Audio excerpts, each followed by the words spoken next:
সে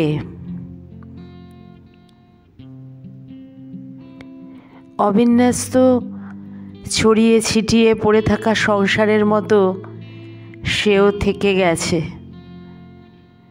যদি বা জিনিসপত্র সব কিছু গুছিয়ে পাঠ করা যেত,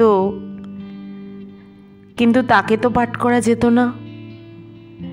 সে সিল্কের কাপড়ের মতো বারবার ফসফস করে খুলে সারা ঘরময়, সারা বাড়িময় ছড়িয়ে পড়ে ঠিক সেরকমই থেকেই যেত।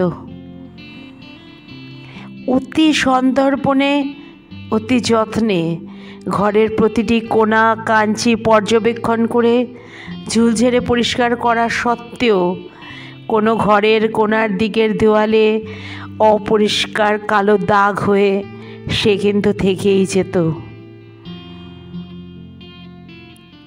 তার ঘরের তাকের বইপত্র, ফাইল, বন্ধ কাঠের আলমারির মধ্যে থেকে গেছে খুঁটিনাটি কত কি, খুলি না ভয়ে। যদি সে ভেতর থেকে নড়ে ওঠে।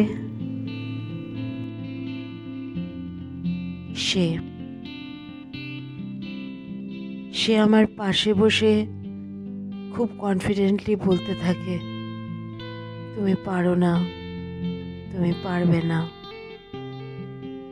আমারও মনে হতে থাকে, কি জানি, আমি বোধহয় সত্যি পারবো না।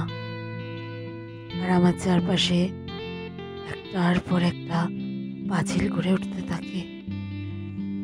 এভাবেই অজস্র পাঁচিলের ভেতর এক অজস্র না পারার ভুলভুলাইয়াতে বন্দী হয়ে আমি অতৃপ্ত প্রেতাত্মার মতো মাথা খুঁড়ে খুঁড়ে নিজের মুক্তি কামনা করি।